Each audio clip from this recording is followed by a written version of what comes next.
Untuk AC tipe DT 5000i ini perbedaannya hanya di komponen ini. Pakai evapnya medium bus tembaga. Kemudian instalasi pipa juga tembaga. Ini evapnya evap medium bus yang berbahan tembaga. Otomatis kapasitas pendinginannya lebih besar. Kemudian bahannya ini tembaga. Yang pasti ini awet ya, tidak bocor-bocor freonnya. Sekali pasang untuk selamanya. Instalasi pipa juga pakai pipa tembaga. Ini speknya DT 5000i.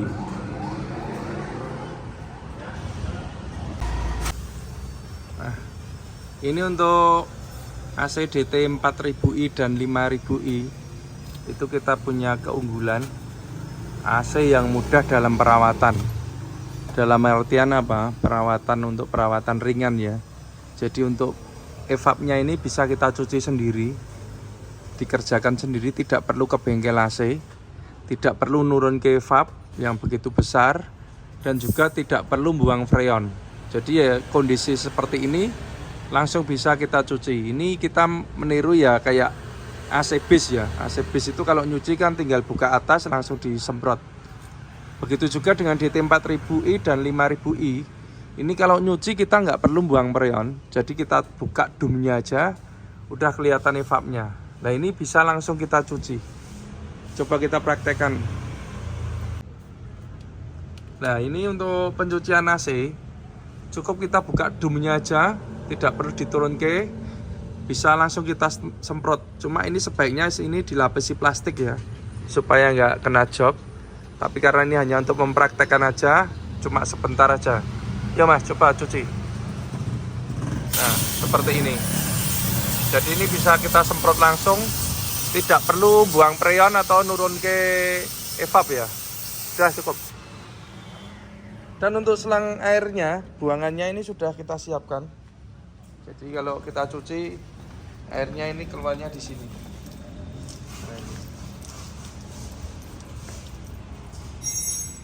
Cukup mudah dalam perawatan. Tentunya ada penghematan yang lumayan biasa, yang lumayan untuk perawatan AC. Jadi tidak perlu ke bengkel AC, bisa dicuci sendiri. NLR 04 Juragane Solo ya. Karoserinya Hartono Putra.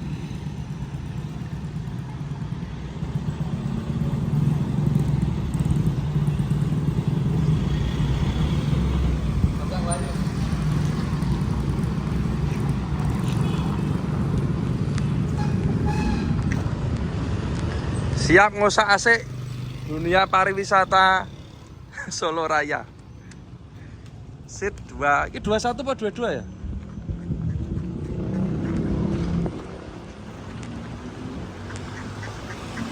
Juragane. Lah, kayak saya duwe. Nek nyile langsung ngotak nih kemawon.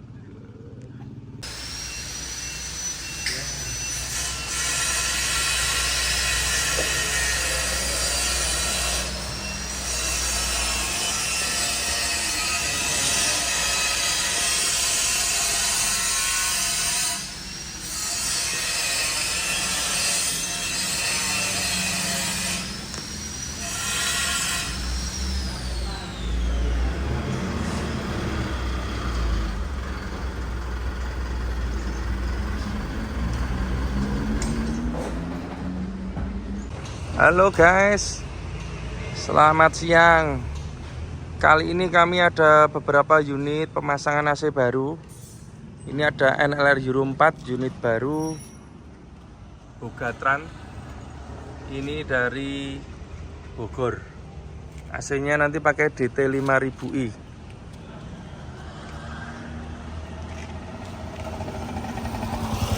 Kemudian ini ada perintis muda. Ini AC-nya pakai DT 5000i dari Kebumen. Ini ada Loki Transport dari Solo DT 5000i. Kemudian ini ada Arjuna Tran dari Purworejo. Ini DT 4000i. Ini ada Katana dari Sragen, ini pasang AC baru full spek ini pakai Denso. Kemudian biru ini ada Mutiara Trans dari Jepara. Wah, Jepara ini lagi rame-ramenya Euro 4 ini. Ini pasangnya DT 5000i spek tembaga.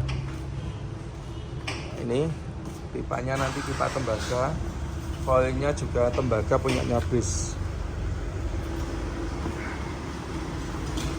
Selanjutnya kita akan mereview untuk pemasangan pada unit ini. Ini rajanya rental di Solo, Lucky Trans. Pemain lama ini. Ini unitnya nanti pakai DT 5000i. Pipanya tembaga, evapnya pakai evap BIS tembaga. Kalau ini udah tidak perlu diragukan lagi speknya, karena spek evap BIS sudah pasti dingin dan bahannya dari tembaga. Sudah pasti awet. Pemasangannya seperti ini. Nah, ini baru diisi freon dulu. Selanjutnya kita akan mereview untuk pemasangan pada unit ini, Lucky Trans ini ya. Untuk unitnya Lucky Trans ini, pemiliknya Mas Lucky itu minta AC-nya pakai DT 5000i. Nah, ini komponen yang dipakai untuk DT 5000i. Jadi perbedaan antara DT 5000i dan 4000i itu hanya di dua bagian. Yang pertama pipanya ini, kemudian yang kedua evapnya ini. Untuk DT 5000i, pipa yang kita pakai ini pakai pipa tembaga. Nah, ini pakai pipa tembaga. Kemudian evap belakang ini pakai evapnya BIS. Bahannya juga tembaga, yang mana ini kapasitas pendinginannya cukup besar, sehingga jika dipasang di unit microbus atau NLR ini dinginnya cepat sekali. Dan juga kalau keawetan sudah tidak perlu diragukan lagi, untuk evap tembaga ini memang sangat awet gitu. Nah, ini bahan tembaga. Tapi kalau untuk DT 4000i itu pipanya pakai pipa aluminium. Jadi harganya juga beda. Unit Lucky Trans ini DT 5000i, kemudian digital thermostat minta disembunyikan. Nah, ini nanti digital thermostatnya di sini. Nah, di sini. Ini tergantung pemilik ya. Kalau kita minta dipasang di mana, kita ngikut. Selanjutnya untuk komponen-komponen yang lain, kita mulai dari ruang mesin atau ruang engine. Ini untuk Euro 4. Nah, mesinnya sudah beda dengan Euro 2, cuma untuk letak-letaknya masih sama ya. Tapi untuk bracketnya juga berbeda, sangat berbeda.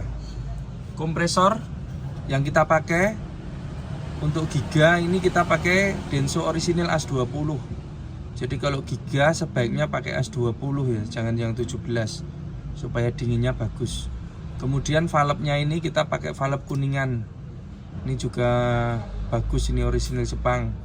Kemudian magnet cloth ini atau polinya ini, nah ini kita pakai orisinil Denso. Ini juga bagus, awet. Fan bell kita pakai yang gigi. Kemudian untuk idle pulley yang A ini juga orisinil Denso. Ini untuk di bagian kompresor. Kabel-kabel, nah ini kita bikin yang rapi supaya aman. Ini adalah kabel AC dan ini kabelnya mesin ya, kira-kira hampir sama lah untuk proses pengerjaannya. Kemudian untuk sambungan kita juga pakai konektor supaya ini tidak ngefong ya. Kalau cuma dibundel ketok aja nanti akan ngefong lama-lama. Ini untuk di bagian kompresor. Kemudian kalau kita lihat ini selangnya, ini ada pembungkusnya. Ini kita bungkus peredam. Supaya apa? Supaya tidak panas. Kalau kita lihat di bawah sana, di belakang kompresor itu ada turbo dan juga manifold knalpot, yang mana di ruangan itu cukup panas. Maka untuk antisipasi supaya selangnya awet, kita bungkus pakai peredam panas selangnya. Kemudian itu instalasi pipa. Nah, ini DT 5000i kan pipanya pakai tembaga. Ini kita pakai pipa tembaga. Ini nanti pipa dari sini sampai ke depan ya.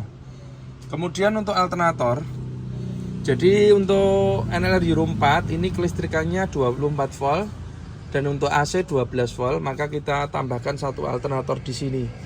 Ini kita pakai Mitsubishi, original Mitsubishi dengan kapasitas 120 ampere 12 volt.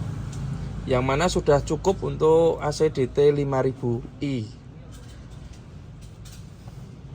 Untuk bracket ini juga kita bikin yang aman ya. Kalau kita lihat jaraknya jauh, ini memang bracket desain dari kami, permintaan khusus supaya selangnya ini bebas dari alternator. Jadi untuk setelan kita pindah di belakang. Ini untuk bracketnya. Kemudian jalur pipa, nah ini tadi yang dari belakang ini ke depan. Menengah selek. Ini jalurnya ke depan pakai pipa. Ini pakai pipa seperti ini. Jadi ini lebih awet dan juga rapi. Pipa kebetulan ini pakai 5000, jadi pipanya pakai pipa tembaga. Kemudian ini kalau kita lihat, ini kita nggak pakai keni ya, nggak pakai elbow, jadi kita roll. Bukannya menghemat, tapi dengan pemasangan seperti ini resiko bocornya lebih sedikit karena las-lasannya tidak banyak. Ini kabel-kabel juga kita bungkus pakai selongsong. Kalau kita perhatikan, ini pemasangan deren teknik. Dan ini yang bukan deren teknik. Nah, ini pakainya selang. Ini aja kabelnya kita ganti baru. Tapi untuk pipa ini masih AC bawaan. Kerapian selalu kita utamakan.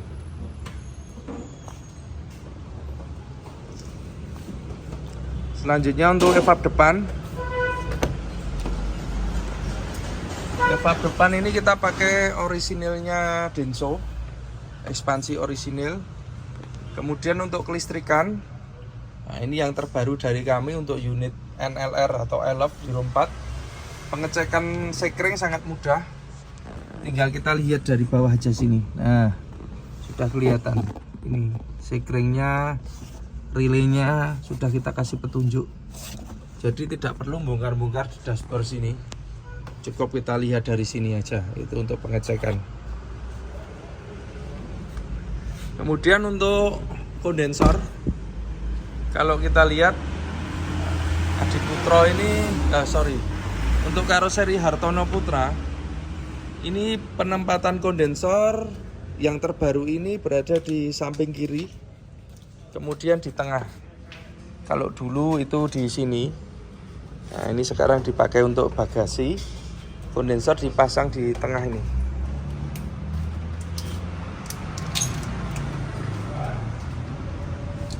Ini kita akan melihat untuk kondensornya. Ini adalah kondensor utama. Jadi penempatannya sekarang di tengah. Bracket otomatis kita bikin yang kuat supaya aman.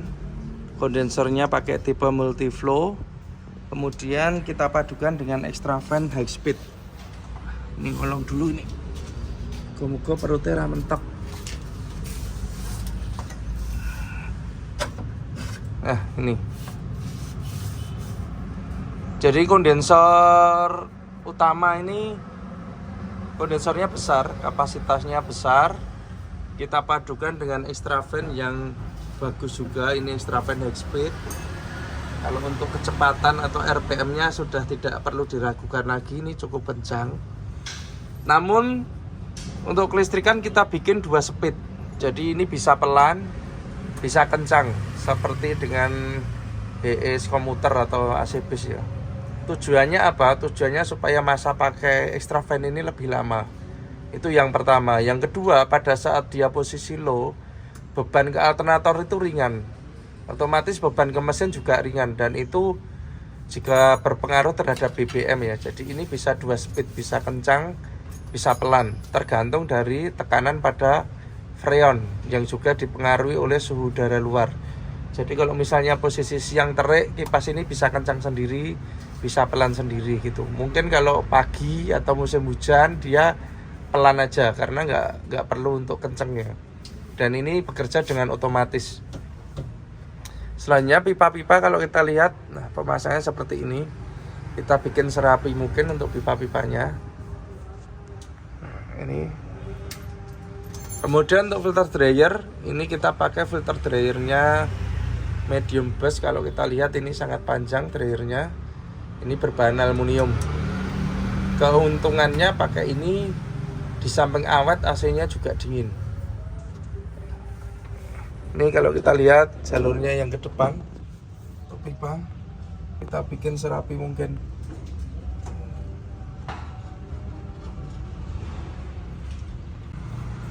Kemudian ini untuk tampilan dashboard Euro 4 sama Euro 2 ini masih sama untuk dashboardnya, dan juga untuk penempatan saklarnya juga sama.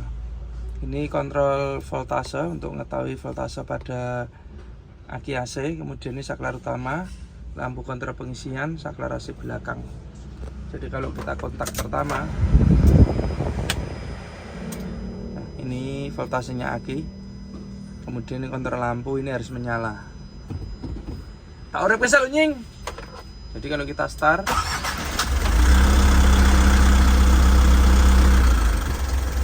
ini kontrolnya mati dan pengisiannya naik. Kalau kondisi seperti ini berarti ini normal untuk pengisian. Selanjutnya kita nyalakan AC. Dan